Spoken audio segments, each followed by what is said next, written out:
Arc 7, The Land of the Wolves. Chapter 37, The Lord of the Crimson Lapis Castle. Towering at the heart of the demon city of Chaos Flame, the Crimson Lapis Castle. The city looked like a wedding cake with no sense of unity, created by painting chaos on top of disorder. Beams and scaffolding of different materials and styles had been strung together, and the castle, with its alternating shimmering red and blue hues, was one of a kind, amidst the demon city.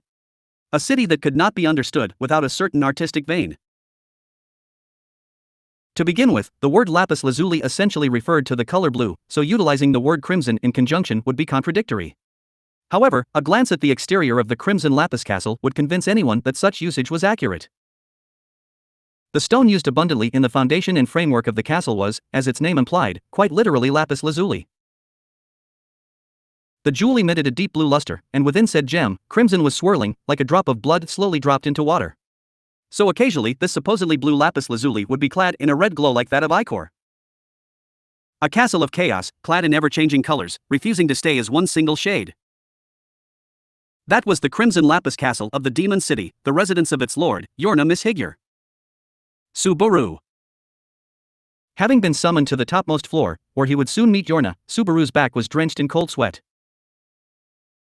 The reason behind this was because he laid eyes upon a group of people waiting for Yorna in the same keep, and in that group, a face that should not be there was present. Accompanied by three men who appeared to be his escorts, there sitting with all the composure in the world was a familiar black-haired fiendish figure, that was to say, it was none other than the countenance of that who was supposed to be waiting for him at the inn, Abel. But there was no way that they could have possibly come across him here. It was for this reason that Subaru and the others had gone to the Crimson Lapis Castle as messengers without him. In other words, the reason he was here, even though it was impossible, was Subaru, he's a fake, disguised as the Emperor.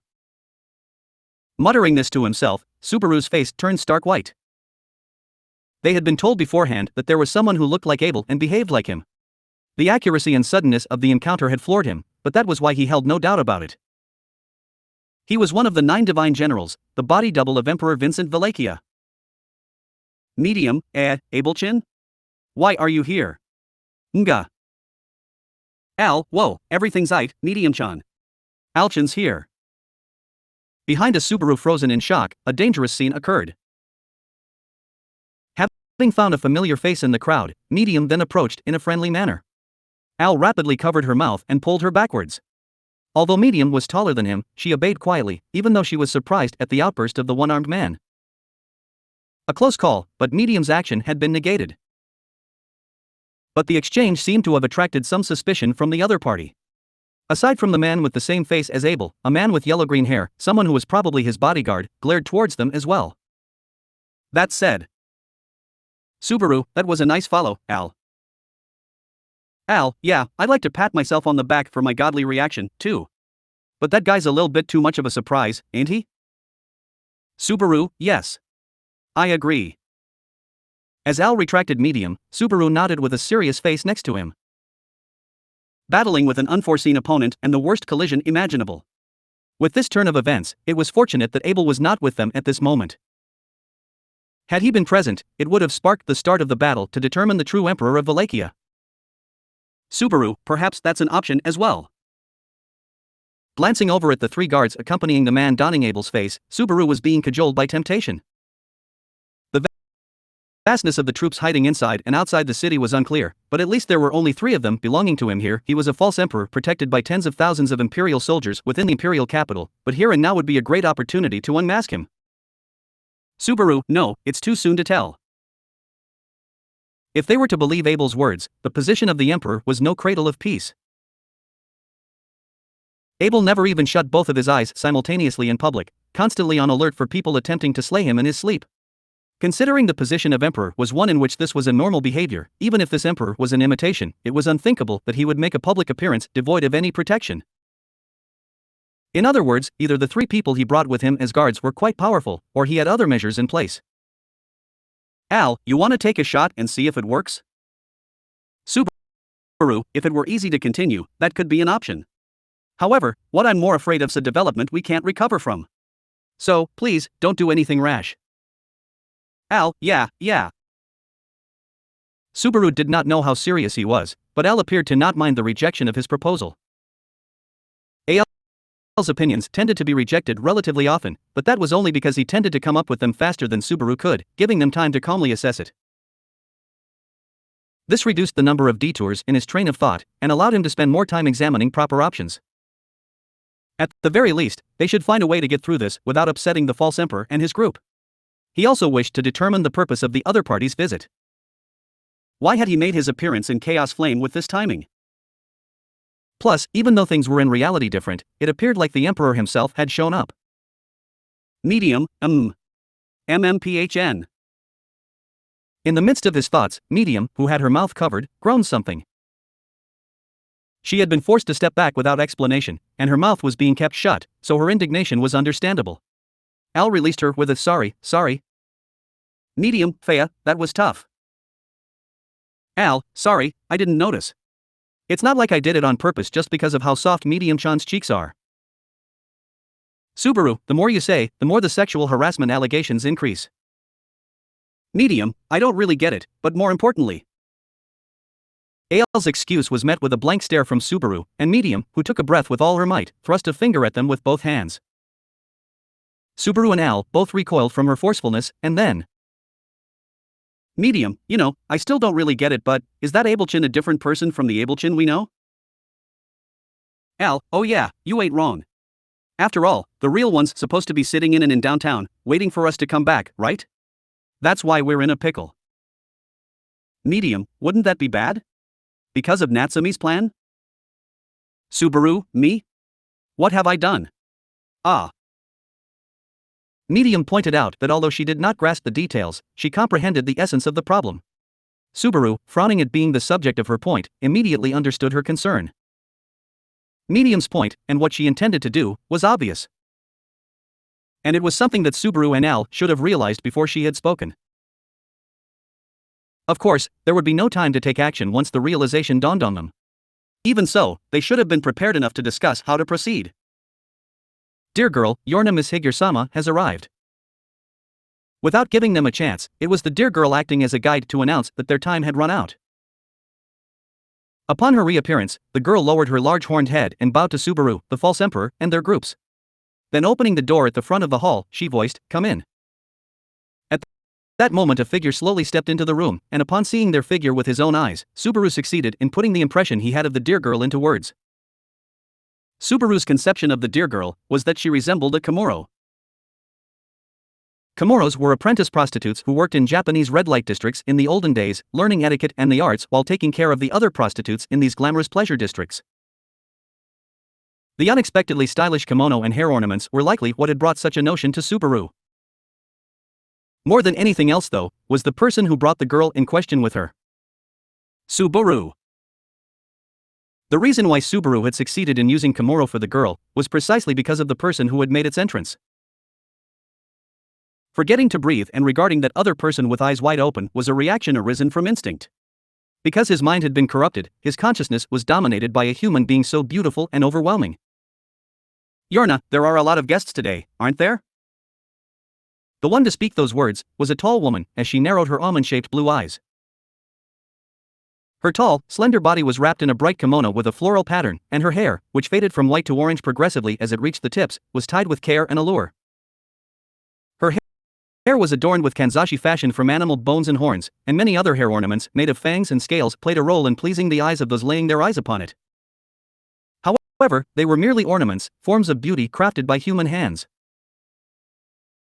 In order to truly exhibit their charm, the person being put on display, and the quality of their inner nature was important. And in this regard, the quality of the person wearing the kimono was something that need not be questioned. Yorna.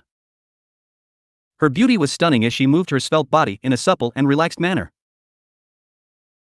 Those sophisticated gestures and actions that seemed to have taken the eyes of the beholder into consideration, despite the somewhat languid atmosphere, were glimpses of the optimal solution to the act of attracting focus. What made the impression of the shuffling gait even more striking were the foxtails that looked too large for her slender body, 9 of them, with rich fur. Given the fact that her hair was tied up in a bun, the kanzashi, and between all her hair ornaments, were perked up animal ears, the information that she was a beautiful foxwoman, clad in a kimono, seeped into his brain like the smell of liquor. Yorna, welcome to my castle, you've come a long way. With that, she sat on the chair in the upper part of the hall and threw out her long, supple legs, resting her weight on the armrest. She reached out her hand, and the Komuro girl who followed her held a fine, gold-painted kizaru in her pale fingers. The beautiful woman lit the end of the kizaru in her hand and smiled bewitchingly, as she let the rising purple smoke fill her lungs.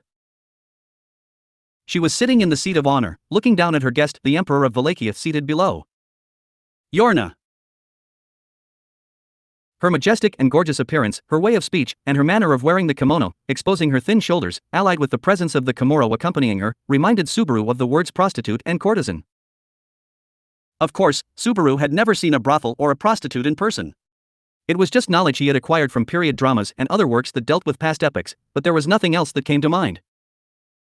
No, to say that there was a lack of further words to describe her would be an overstatement. At this juncture, there was undoubtedly another word to describe her. It was true that she was both beautiful, and it was true she behaved like a prostitute. However, taking precedence over that, she held the position of 7th among the 9 divine generals. Yorna Mishigyur. The beautiful woman who appeared Yorna Mishigyur was called by name, then directed her gaze at the man who had named her. On the wooden floor, their eyes focused on Yorna's own blue ones, was the fake emperor. For the purpose of differentiating him from Abel, he would be called Vincent, but it was him. Subaru, naturally, the same voice. Only a scant quantity of words had been issued, but the voice was very much that of Abel's. Apparently, the resemblance was not only in appearance, but also voice. However, provided his appearance was being copied, that the voice would be likewise similar was natural. Henceforth, there had been no shock. Rather, Subaru gasped at the sight of Vincent and Yorna facing each other. They quietly looked at each other and exchanged glances. Their appearance was as magnificent as a painting. A beautiful and lustrous beauty, and an emperor with a magical appearance that miraculously combined dignity and majesty. What kind of event would the meeting between the two on this day leave in the history of the empire? Whether this affair would lead to love or bloodshed would depend on what was to come. Subaru, what on earth's the purpose of their visit? Why Vincent's party had come to the Demon City was currently something that was currently unreadable. The reaction to their encounter with them and Yorna's entrance was what took priority, but regarding the aim of Vincent's visit, what was the purpose in him having come to one of the 9 divine generals who kept rebelling? Provided he was playing the role of the true emperor, he must hold some legitimacy. However, why would Yorna welcome the emperor, given that there was bad blood between them, into the castle? If he were to end up saying that, due to Yorna's position, she could not refuse it, then that would be all she wrote. Yorna, my oh my, your excellency, it's been a long time. As Subaru had a rough time with those thoughts, to his front, Yorna smiled with the corners of her eyes lowered, inserting the kizaru in her mouth. Then exhaling a puff of purple smoke, she closed one eye rudely, and said, Yorna, I'm honored to have the privilege of seeing your countenance. No matter how many times I've invited you to the Demon City, you've never come. Vincent, an invitation, is it? Without touching on the 2 instances of disrespect, her posture and the smoke, Vincent frowned in displeasure. Then, crossing his slim arms and tapping his elbows with his fingers while in thought. Vincent, raising an army against me every so often was your invitation? If so, my response would have been evident. Yorna, yes, indeed. That's correct, but my neck's still connected to my chest. In addition, it seems that you don't have that troublesome little boy with you today. Vincent. Yorna, yes, my chest's throbbing with excitement to think that my feelings may have reached you. Please forgive me. Yorna cleared her throat and let out a chuckle. Her seductive tone of voice and smile, however, did not cause Vincent to waver in his expression. Vincent's perfection as a false emperor was remarkable, but at the same time, Subaru was concerned about Yorna's attitude, about the passion in her eyes and words toward Vincent. It had only been a brief exchange, but in Subaru's eyes, the two of them. Al, no way, did that girl plot rebellion just to get Abel-chan's attention? Subaru, I really hope you're wrong. Al seemed to have arrived at the same conclusion as Subaru, those words causing Subaru to clack his molars. He preferred that one of the Empire's greatest warriors would not be someone to deploy their army out of a personal grudge, and it was hard to imagine that there would be anyone around with feelings of goodwill towards Abel, while the latter did not consider them a person. That was the main reason for the tense state of Subaru's cheeks, but something more important existed. That being the pretext for Subaru and the others to request an audience with Yorna in the first place. It was an attempt to capture her attention with the slogan "Abel pisses me off," with the presumption that it would not get through to anyone who was favorable to Abel. Were the unpleasant imaginations of Subaru and the others true, it would be a not-so-entertaining matter for Yorna. Yet, in spite of this, she'd shown Subaru's group up into the castle. In fact, that would be why she'd had them being sat alongside none other than Vincent's party. General First Class Yorna, is that behavior not a disrespectful one to take? What are you thinking? Yorna, While Subaru and the others were worried about the unclear situation, the Emperor's group continued their conversation. In Vincent's stead, who had fallen silent, the figure with yellow-green hair that appeared to be Vincent's bodyguard was the one to cause Yorna to raise her eyebrows. A man with short, upswept hair, with a portion hanging down as long braids, he seemed to be about the same age as Vincent, perhaps a little older. Clothed with a sand-colored cloak over light armor of black color, his face and physique gave the impression of being as sharp as a wire.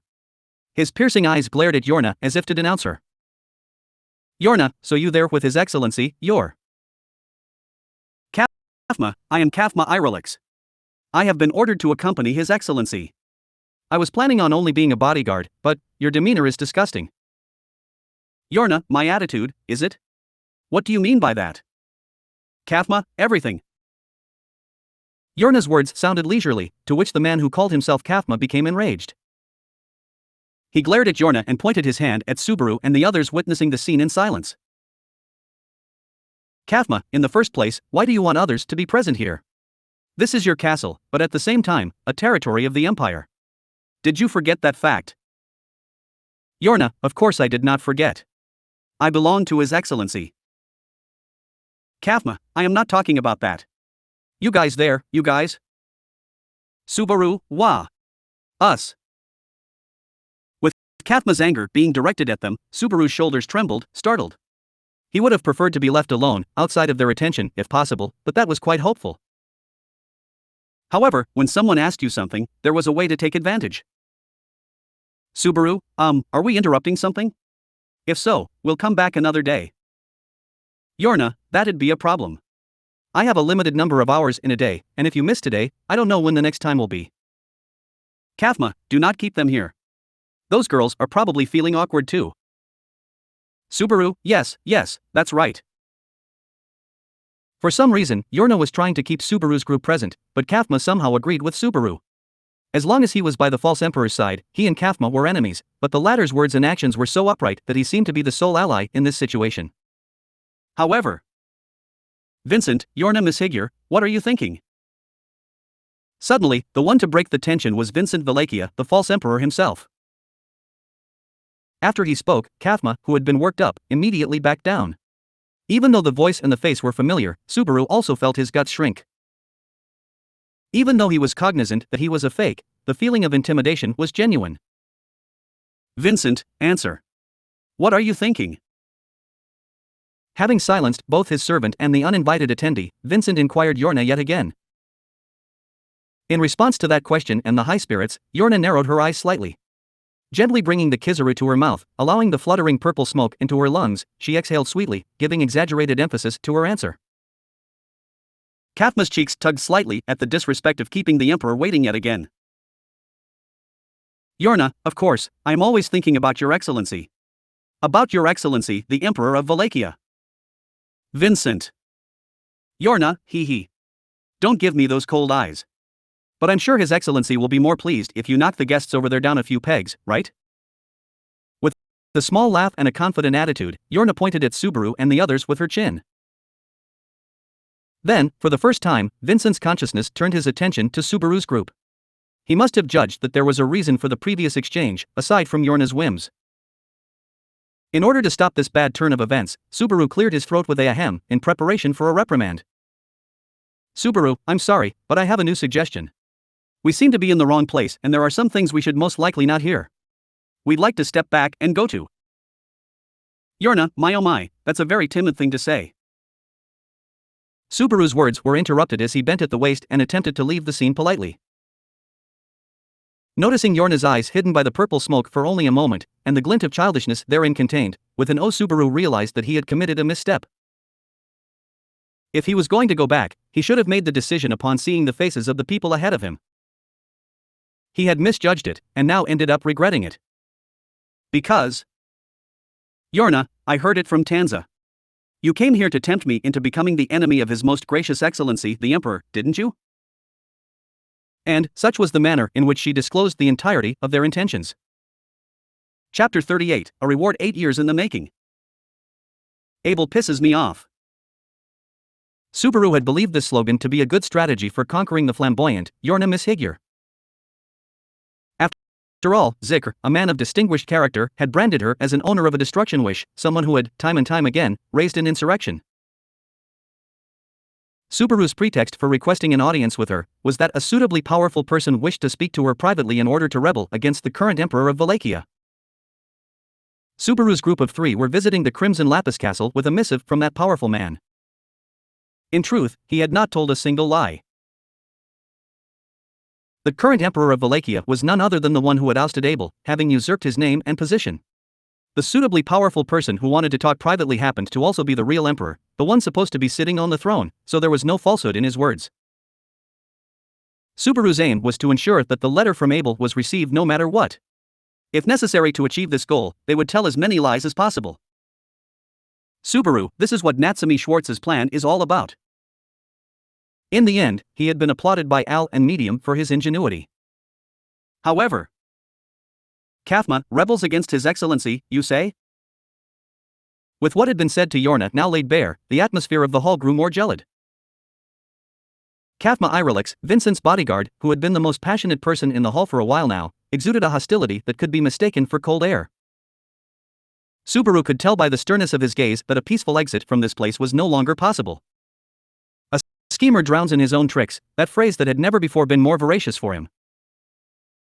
Subaru, but aren't the timing and lack of shared information both Abel's fault?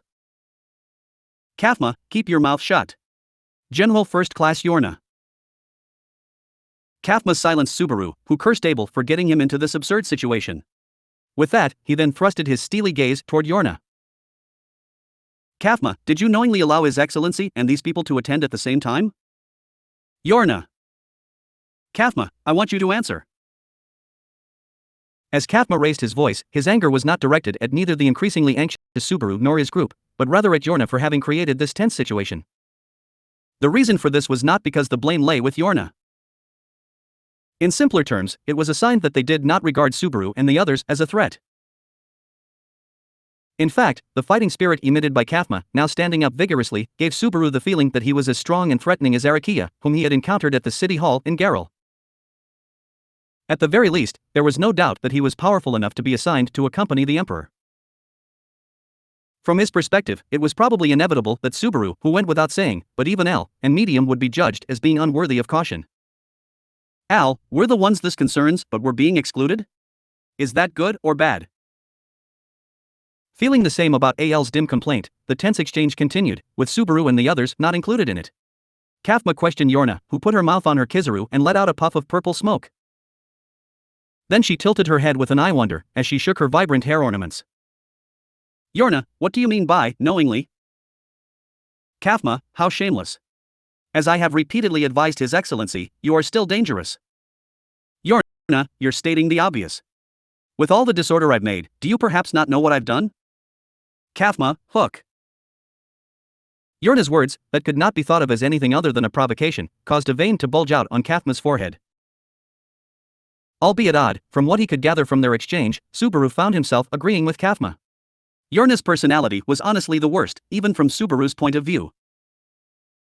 Although they had readied themselves for a certain degree of viciousness based on her reputation, it had exceeded their expectations. However, it seemed that she was not simply planning to give up Subaru and his group, who were plainly rebellious elements, to Vincent and his men, who happened to be visiting. The air was too far tense for a scene in which traitors were being presented to the emperor. Most of all, Vincent, as usual, your taste is repulsive. And then, disregarding Yorna's intentions, Vincent's voice was loosed. At Vincent's cold words, Yorna raised her shapely eyebrows slightly. Yorna, oh, does it not suit your taste, Your Excellency? Vincent, preposterous. If too one-sided, it is akin to letting a rabbit hunt a dog. I have not grown tired of the Empire to the point of making mere cruelty an amusement. Vincent's statement was one of indifference, but with a definite air of authority. Taking it in stride, through the gaps of her tied-up hair, Yorna's fox ears quivered. Subaru could not ascertain what sort of emotion she was expressing. However, the same went for Vincent's feelings. Subaru. What sort of storm would brew in his heart upon confronting rebels face to face? Understanding the inner thoughts of the fake emperor was even more difficult than imagining the thoughts of the real one, especially when he knew that the person in front of him was an imposter. The fake must think badly of Abel, as he had driven the other away, but Subaru can't be stupid enough to let it show. Vincent, you. Subaru, hook. Subaru gasped for breath as Vincent's black eyes pierced straight through him. In an instant, Subaru was forbidden even to avert his eyes, and while still unprepared, he locked eyes with his greatest foe. His face was a replica of the real one, though how it had been made was unclear. Both the genuine and the fake possessed the same sharp black eyes that attempted to peer through one's every action. This made Subaru's inside squirm. Vincent, if you have something to say it now. Subaru, those are some annoying eyes. Kafma, wah. Subaru, ah. No, no, no. I didn't mean it like that. It was just unintentional. At the most inopportune time, the questioning of the false emperor coincided with a leak of annoyance. Kafma was lost for words, his face one of absolute surprise, after Subaru hurled verbal abuse straight at the emperor. Subaru then gave a hurried wave of his hand, to which Vincent closed one eye and became silent. He was surprised, but at the same time, he regarded Subaru as if assessing him. The look the real Abel had directed at Subaru in the Budheim jungle, the Shadrakian village, and the city hall in Geralt, this one was of the same kind as those. Subaru, anyway, we. At his back, Al and Medium were also watching the situation with bated breath. Subaru's shocking rant must have put them under a lot of pressure. The atmosphere in the hall was cold and tense, and one additional gaffe would shatter it into pieces. The situation they had been put into was too painful to begin with. Not just Yorna but Kathman as well were not the kind of opponents that Subaru and his group could compete with. If that were the case, wouldn't it be wiser to recant their opinion to Yorna, emphasize that them being rebels was outrageous, bow their heads, and leave? Even if it would make the scene bland? With that in mind, Subaru tried to loosen the corners of his mouth in an attempt to put on an amiable smile. Subaru then realized Yorna's gaze homed in on him, with nary emotion. Yorna! In silence, Yorna watched Subaru's movements as she took a drag of her Kizaru. It was a very ambiguous look, neither disinterested nor indifferent. Uncertain as the rising purple smoke, it was like a phantom that disappeared even when one tried to grasp it. He thought it would be deeply foolish to try to rely on it. However, Subaru had a hunch that this was a turning point. That gaze, on the verge of losing interest in Subaru's group, was not as capricious as to consider taking back what had once been given up on. The opinions discarded here could never be scooped up again. In other words, Yorna Mishigir's cooperation could never more be obtained.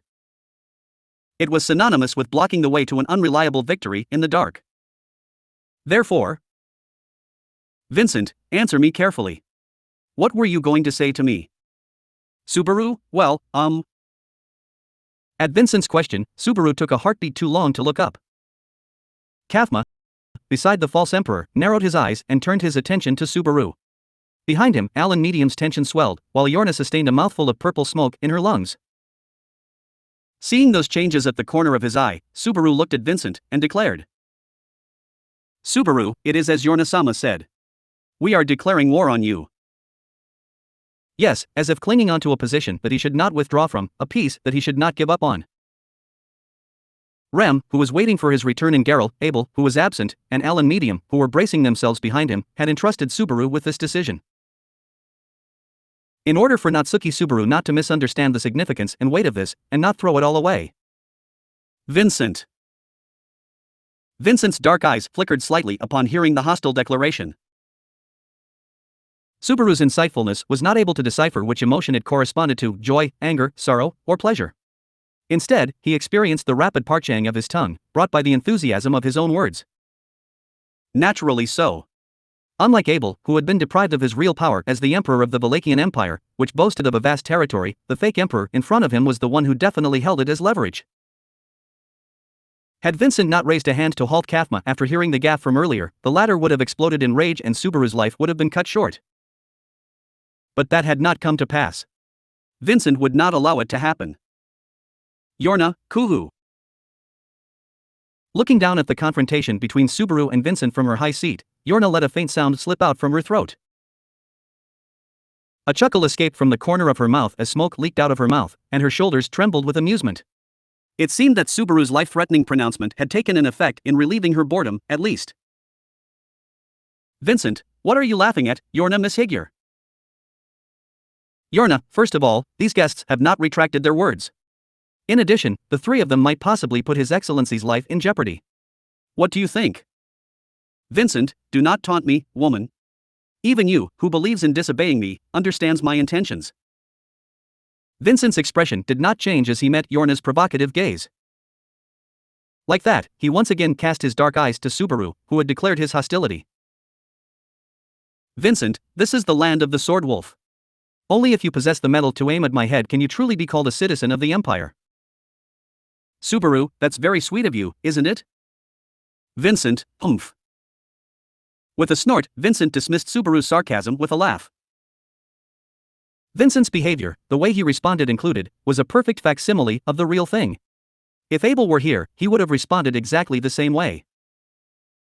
That Abel was together with Subaru and the others made the latter suspect the possibility that he was the false emperor. Although in that case, Subaru and the remaining people would be at a complete impasse, so he wished for it to not be the case. Vincent, but the value of my head is not so low that I can hand it to you that easily. Subaru. Then, what do you intend to do with us? Vincent, well, that's the problem. The statement acknowledged Subaru and the others who had shown outright defiance to the emperor by getting the better of Kathma, who was on the verge of a violent outburst. However, the following words showed that there was no change in the cold gaze Vincent directed at his opponents.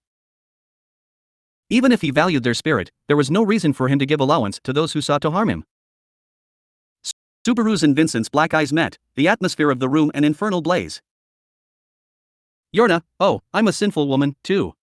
When I see men fighting over me like this, it makes me quite excited. Kathma, as if it were someone else's problem. First, there are more women over there than men.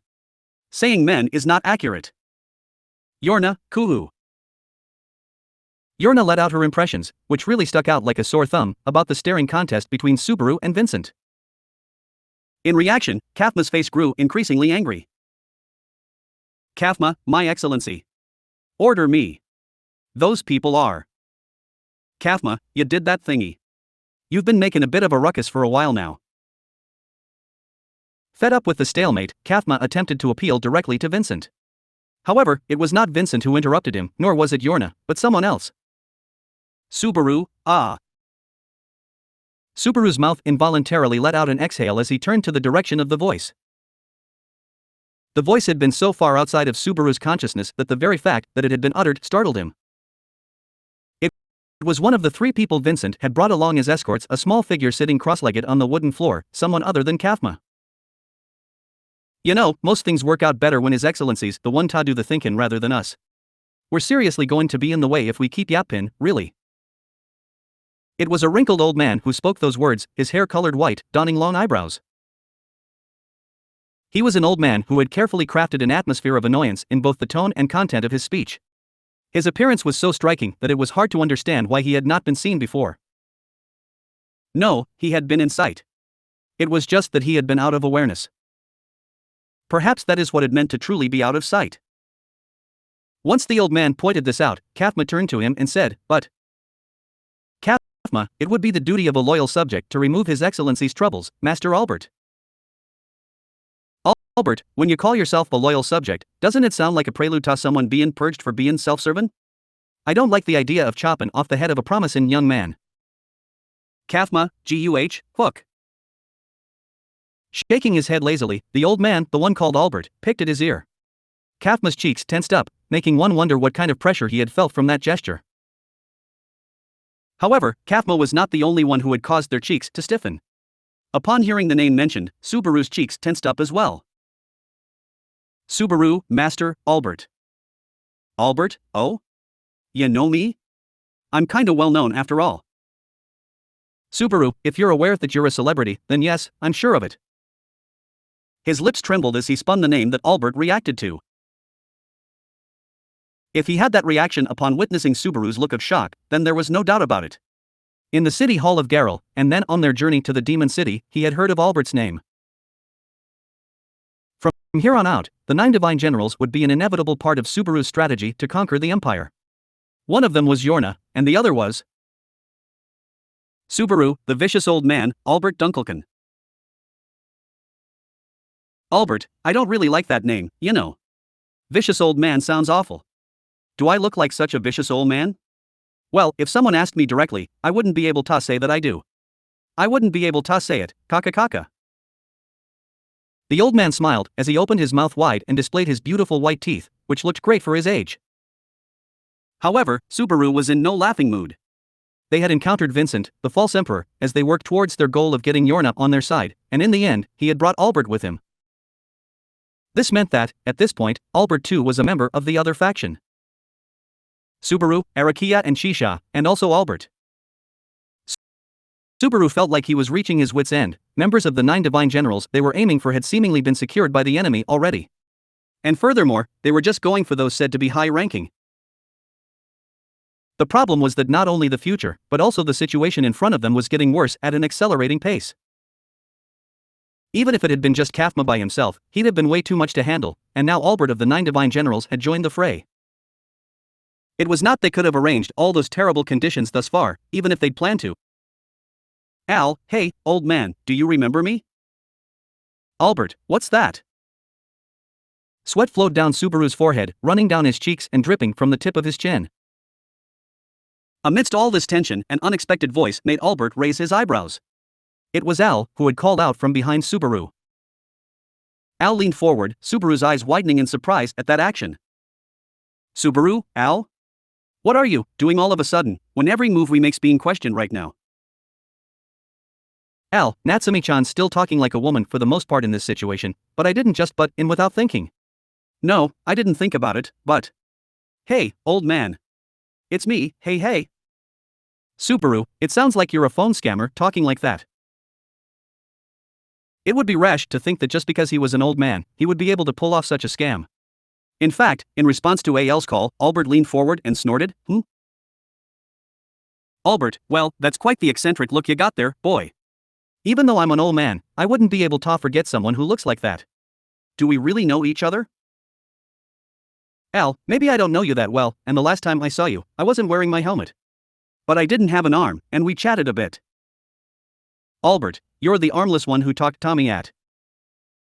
Al, oh, right. Lil Miss Arakia was with me, too. Lowering his voice slightly, Al mentioned Arakia's name, the fearsome girl who had stirred up so much trouble for Subaru and the others and, like Albert, was a member of the 9 divine generals. Al's words were something Subaru could make no sense of, but as soon as Albert heard them, his eyebrows shot up and he shouted, oh. Albert, you're that guy. You're the guy who took back the island with Araki. Now that you mention it, you look similar to him. Kaka, I can't believe you're still alive. Al, oh, I'm alive. Somehow, my stars have come full circle. Albert, so, by some chance, you've become an enemy of His Excellency. Maybe I should have talked to you earlier to make His Excellency's reputation better. I messed up. Al and Albert exchanged words, the former speaking in an easygoing tone, the latter with a broad smile. Unknowing of the relationship between the two, Subaru could only stare blankly. As for whether things were getting better or not, even that was difficult to gauge. Vincent. Albert, you know that man? The one person to intervene to put an end to such doubts was Vincent. Albert, with crossed arms, replied, oh, yes, to the false emperor's query. Albert, 2 or 3 years ago when you just ascended to the throne, there were revolts all over the place, weren't there? Kafma, Master Albert, His Excellency ascended to the throne 8 years ago now. Albert, huh? Thought it'd have been about 3 years ago. Dang nabbit, it's been about 10 years, which Tommy seems recent, guess I just screwed up.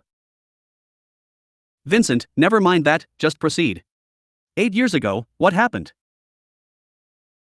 With Albert going off on a tangent, Vincent set him back on track. In accordance with that correction, Albert pointed to Al and said, so. Albert, there was a rebellion on Jininhive back then, and the ones stopped were this guy with the helmet and Araki. Vincent, ho.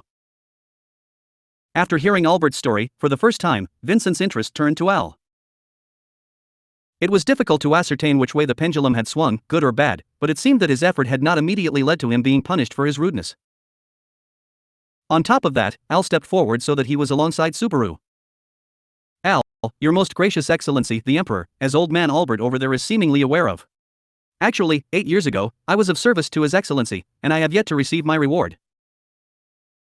Albert, although, you said you didn't want anything but. Vincent, Albert, keep your mouth shut. You may resume, clown. Al, I was hoping to get my reward today. Subaru imagined a sound that seemed to silently freeze the air in the hall. Al's fearlessness in demanding a reward for his own achievements over 8 years ago, coupled with the presence of someone who knew of Al's deeds, was certainly a gamble worth taking. The fake emperor who had not opted to execute them immediately after hearing Subaru's declaration of war, Vincent possessed both reasons and resolution to act as the emperor of Wallachia. And, if Abel's words were true, then his beliefs would include definite punishment or reward. Then, Vincent, what do you request? My head? Al, it would be a massive victory for me if I could get you to give it to me, but it would take a lot of courage to ask for it. So. As he said this, Al turned his head to look at Subaru. Realizing what he was being asked to do, Subaru pulled out an envelope from his pocket. All along, their objective had been to deliver Abel's missive. Subaru, it is our purpose to give this missive to Yorna-sama. If you would like to reward my companion for his service, please allow it. Vincent, a missive? Subaru, a love letter from our master to Yorna-sama. Hesitant to call him master, Subaru stuck his tongue out internally and continued to speak. Hearing the expression love letter, Yorna, who was sitting at the head of the room, laughed and cleared her throat with a coo-hoo. Her interest seemed to have been piqued.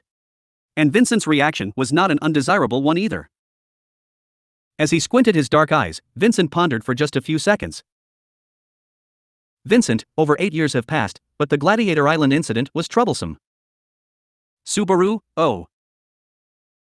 Vincent, you may have your reward if you so desire it. You may deliver the missive to Yorna Miss Higure. Gesturing with his chin, Vincent indicated Yorna. It took Subaru a moment to comprehend the intent of Vincent's words. But upon realizing that it meant that Al had won his bet, Subaru and the others looked at one another. It had been a high-stakes gamble, and Al's decision to go for it had been the correct one. Vincent, however. Subaru, huh? Just as they were about to burst in jubilation, Vincent held up one finger and spoke up. To Subaru and the others turning to look at him, the false emperor closed his black eyes, which felt like darkness itself, and said, Vincent, the only thing I shall allow you to do is to hand her your missive. You know the meaning of that, do you not? And thus, the words spoken were processed. Subaru's eyes widened at this, and he quickly turned around, gnashing his teeth as his gaze fell on Yorna, gazing over the situation with a grin. The goal of Subaru's party, though, was to give her a missive and get her to respond. Subaru, if I were to give you the missive, when should I expect a response from Yorna-sama? Yorna, yes, I see. Upon that question of Subaru's, Yorna cast her gaze towards the void. Then turning the Kizaru upside down, dropping the ashes into a jar prepared by the attending Komoro. Yorna, I'm a woman, after all. I don't want to be seen opening a love letter as soon as I receive it. That's why. I'll carefully read and respond to the guests after they have left the castle. Subaru. So you will read it once we leave the castle, won't you? Yorna, as the lord of the demon city, I won't speak lies in front of my attendants. Subaru could not tell whether the light in her blue eyes was sincere or naive, as he was unfamiliar with her. However, he no longer had a choice. For example, were he to alter Al's reward, instead saying that the reward would be to exit the castle safely, Vincent probably would have allowed for that as well. However, much like the previous one, that plan would terminate the possibility of joining forces with Yorna. Meaning? Subaru, Al, Medium-san. Before he completely made up his mind, Subaru called out the names of his two companions. What was going to happen and what needed to be done required the cooperation of both of them. So, it made sense to get their approval before taking any action. Subaru turned around and met their gaze, as Al and Medium nodded to each other. Al, well, I told you bro, that I'd lend you a hand. Medium, Big Bro asked me to take care of you, too. He said to take care of Natsumi-chan for him. Al tilted his head, and Medium exclaimed with powerful words. Encouraged by the answers of those two, Subaru nodded back at them. Then Subaru slowly walked towards the front of the hall, towards Yorna leaning on the armrest in the seat of honor, while she puffed on her kizaru. With her bewitching beauty in close proximity, Subaru presented her the missive amidst a sweet scent. Subaru, here you go, a missive from our master. Yorna, thank you for your hard work. But it's going to be a lot harder from here. Subaru, yes, I am aware. Supple fingers took the missive, and the words expressed with a smile, cursed the future of Subaru and his friends. But Subaru responded to her words with dignity and turned around. And then, Subaru, Your Majesty the Emperor, I'm afraid we're going to have to take your throne. And so, right in front of him, he announced a declaration of war even more clearly than before. The events that took place at that moment were dramatic. Kathma, how dare you, you insolent little! Immediately after their declaration of war, Kathma's eyes went wide open. Following Subaru's proclamation, the height of rudeness and disrespect, Kathma Irelix wished to prove his loyalty to the emperor with his own power. As a result, Kathma's clothes exploded as his arms were extended, and countless thorns rushed towards Subaru. Dark green-colored thorns like slithering snakes surged towards Subaru, their overwhelming mass blanketing his vision.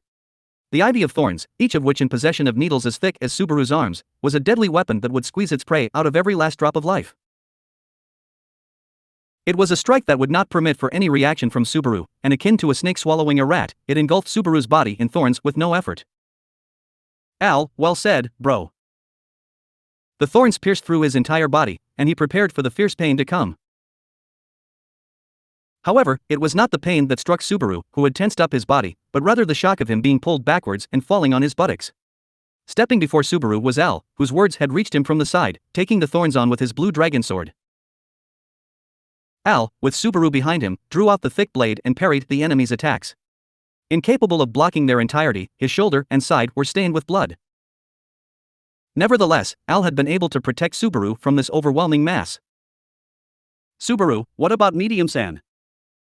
Medium, Wawa. That was so close. If I hadn't done what Alchin said, I would have died. Subaru turned around hurriedly, and right beside him was Medium answering in a loud voice, having pulled her twin swords. Glancing over, she was swinging her twin blades up and down, slashing away, or catching, or stepping on, preventing some of the thorns approaching her from all directions. Subaru breathed a sigh of relief at the certainty of her skills, and the fact that she was safe. However, relief was too premature. After all, this was merely the first wave. Yorna, what an extravagant magic trick! Subaru, hook! To the rear of Subaru's group, putting themselves on guard, was Yorna, who would have been within range of the thorns as well. She pulled her Kimura into her arms and exhaled purple smoke, while remaining in the same posture as when she had accepted the missive. There were signs of thorns closing in on her from all sides as well, but they avoided her as if by design, the thorns twisting unnaturally as if there were a circle of space around only Yorna. It was impossible to speculate whether it was Kathma who had intentionally bent it or Yorna who had done something about it, but Subaru, I apologize for the disturbance. We will leave you to it. Yorna, have a safe return home. If the three of you fail to leave the castle. Subaru, you won't read the missive. I understand. When explained once again in simple terms, Yorna's intentions could be understood without doubt, no matter how hard to grasp they may be. Vincent, too, had made it clear that the game was on.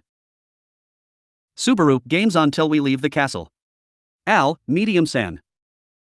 Al, yeah. Medium, alright. Subaru, to the right. Immediately after the strong replies, Subaru barked loudly. Hearing this, his two companions comprehended Subaru's decision that very instant, and three blades were brandished. The blue dragon sword of the one-armed man and a pair of supple swords furiously cut through the thorns, blowing away the mass that blocked their vision and their path, and the three figures flew out of the greenery. Just like that, they pressed down on the wooden floor to gain speed and momentum. Kathma, you think I am going to let you escape? However, after one step forward, a needle as thick as a thumb snagged the tip of Subaru's nose. As it flashed across his vision, it appeared to be more akin to a piece of white bone to him rather than a thorn. It was not a shot intended to deter Subaru, but a blow that should have pierced his temple. He would have died had Al not swiftly placed his blade in the path of the launched needle. Subaru, thorns and needles, along with a freak show. Al, it's the insect cage tribe. They attack with the insects they carry inside their bodies. Subaru, this isn't the Aburain clan. While having a dispute over something trivial, Subaru kept his stance low and moved forward with Al and Medium providing support. It was not the exit of the hall that they were headed for. Even if they headed that way, they would have had to retrace their steps the long way back down the castle tower. There was no way they could continue to be exposed to Kathma's attacks for that long. In other words, Subaru and others would need to take a significant shortcut. Therefore, Subaru, Medium-san. Medium, yeah. Subaru, do your best. Medium, I'll do my best. The moment she received that encouragement, without exaggeration, Medium's whole body bounced and her momentum increased. With her long hair billowing, she swung the twin swords in her hands, fiercely dispatching the thorns that rushed forth in complicated and bizarre trajectories. Of course, this was partly due to Medium's own skills. But in addition to that, Al, right. Right knee. Nape of the neck. Sexy hips. Medium, ha. Take this. Al's blood-curdling shouts told Medium of the aim of the approaching dangers, and Medium responded instantly, successfully guarding against and handling the thorns just before they hit. Subaru wondered how far he could see, but Al's high level of survivability, which had also been demonstrated against Arakia, apparently applied not only to himself, but to others as well.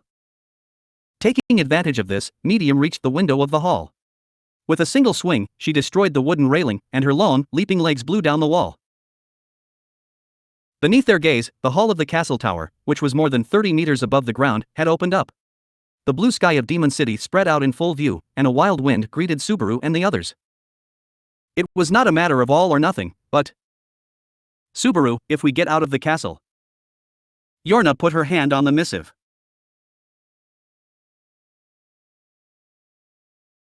Since they'd accepted these terms, Vincent's group would cease from doing anything further. Perhaps, it wasn't like they had made such a promise explicitly. But with nothing else to believe in, it was the only way to see things through. Medium, Natsumi-chan. Medium, who had smashed through the wall, beckoned him, and Subaru ran as fast as he could. He was grateful for not having worn a skirt carelessly. If the cause of death were cross-dressing, Subaru would not be able to face the efforts of his many predecessors. At the last moment, Subaru, while even forgetting to keep his appearances up, kicked the floor as hard as he could. He would then catch up with Medium, and exit through the wall with her. Albert, sorry, but I got a job to do too, you know. Subaru, hook. At the same moment, intercepting Subaru and Medium, the old man appeared in front of them as if from out of nowhere, and his piercing hand struck them both squarely in the chest. His breath caught in his throat as he was struck by the impact. Subaru's consciousness cracked, everything seemed to shatter after he took the blow from the Divine General. However, Medium, Natsumi-chan. It's nothing. Subaru, ha. A loud voice called out next to him, and Subaru regained the consciousness he had almost lost. Looking down at his chest in a panic, no damage from Albert's piercing hand could be seen. There was no blood, no sign that his heart had been removed without bleeding. Medium, let's go, Natsumi-chan. Don't bite your tongue, okay? Medium grabbed Subaru by the collar as the latter looked around in confusion. With a large step, she then crossed the wall she had breached and threw herself out of the Crimson Lapis castle without hesitation. Subaru and Medium leapt into the blue sky, intertwined with each other. The sensation of rising through the air caused by the jump disappeared in an instant, only for them to be thrown into a falling trajectory a second later. Subaru, K-ah. With a high-pitched scream, Subaru pulled Medium close into him and then felt around his own waist. Following that, he pulled out the familiar feeling in his hand and held up his weapon, a whip, while in midair. Had he simply jumped without any preparation, it would merely amount to an act of suicide. Albeit the preparations performed towards their odds of success had not been many, Yorna's provocation, their declaration of war on Vincent, plus the offense and defense with Kathma and Albert, had all been a series of gambles. He had barely picked up everything that was there, so he just had to trust that he could pick up the very last one as well. Subaru, don't mind us. While hugging Medium's thin waist, Subaru swung his arm and unleashed the whip. The tip of the whip extended not into the void, but towards one of the beams that stretched throughout all parts of the demon city, stretching like a spider's web all throughout the city, reaching likewise one of the outer walls of the Crimson Lapis castle. Hooking the whip onto that place, and utilizing it as a stepping stone to get out of the castle grounds. That was the best move Subaru could come up with amidst the chaos of the hall. Subaru, hook! Feeling the tug on his arm, Subaru wrapped the whip around his wrist with all his strength. He thought that this would support his body even if his grip were not strong enough. At worst, the damage would shatter the bones in his wrist. And then... Subaru, Al is... Gaia Huck. Al, my bad. The moment the whip came taut, Al came crashing upon Subaru's back. Apparently he had been able to jump out of the castle, just like Subaru and Medium.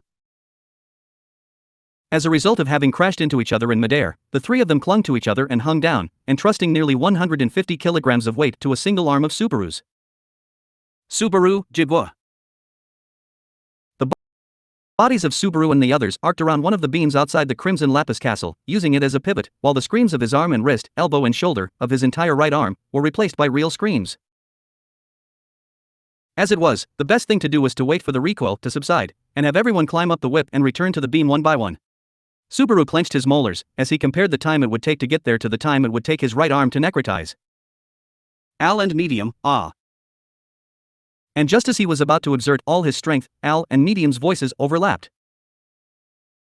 Before he could see what was up, the burden on Subaru's right arm vanished. No, to be precise, the burden had not vanished, but the beam onto which the whip was attached had snapped.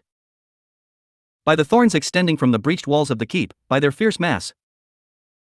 Subaru, ahhhhh. With screams trailing behind them, Subaru's group of three flew through the air in a tangled heap. Their bodies flew in a parabola, recoiling from the whip on the beam.